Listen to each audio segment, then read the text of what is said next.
we're not going to write the same record over and over again.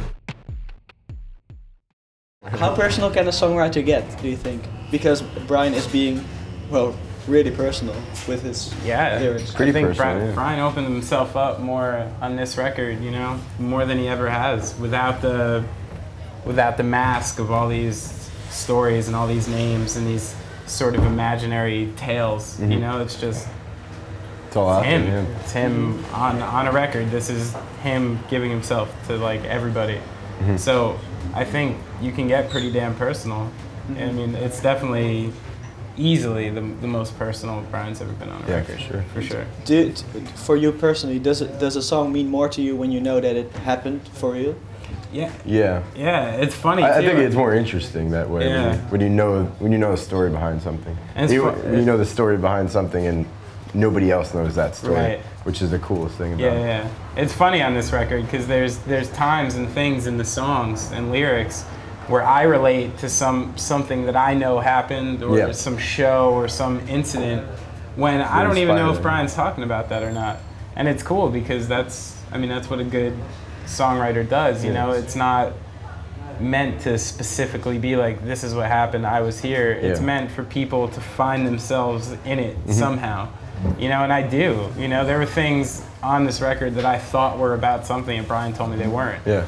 I was like, is this about this time? And he's like, nope. No. I'm like, oh, you know, fooled me. Like, I thought it was. So even I took it a different way. Okay. Well, a rather big question now. Do you believe timeless music exists? Because that's a word that keeps popping up. Yeah. Yeah, of course. Rolling Stones. How long have they been around? 40, 45 something years? I mean, you know, even in punk rock now, you know, you have bands like Social Distortion. You have Bouncing Souls. Just did a 25th anniversary show. You know, and I think that's even cooler for me to know that punk rock bands could or have lasted, you know, now 20 plus years since punk rock has been around. You know, there is timeless stuff. There's always like things and elements in music that, you know, will always be related to certain bands. I think that might make you timeless and unique. You know, like anytime I hear, I'm like, this is a Social Distortion song, you know? And it's not because they're like boring or straight or anything. It's like, it's because what you're saying. They have like a timeless sound and a timeless quality.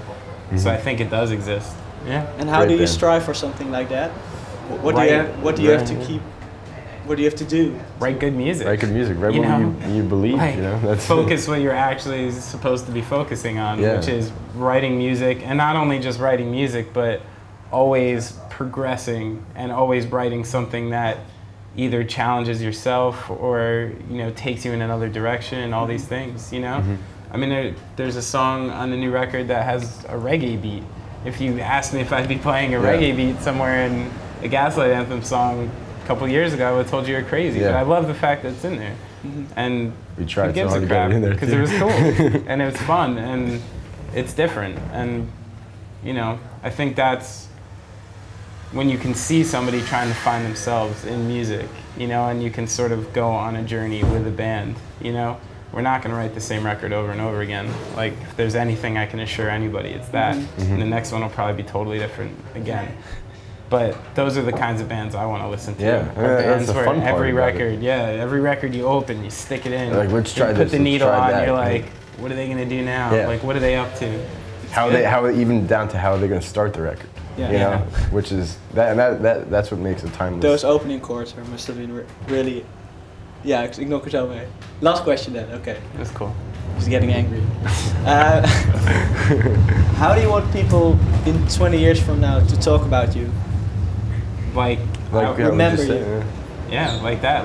I mean, I want to be a legitimate band. I want to be a band where somebody can go back, you know, even if we break up after 3 or 4 or 5 records, where somebody in 20 years who listens to rock and roll music can go back and be like, these are good rock and roll records. These are my catalog, you know. Yeah, I mean. Which makes timeless music. Yeah, and now we have 3 records, which if anybody's ever worked or hang out in a record store a lot. You love this. When you get 3 albums, that means you get the little card. Yeah. And they have to always restock your music. Like, I worked in a record store and it was the 3 album rule. Once you get 3, you're in for good, and that's funny. That's cool to me. You made it. Yeah, exactly. Yeah, in more ways than none, that's for sure. Thanks. Yeah, Thanks a thank lot. you.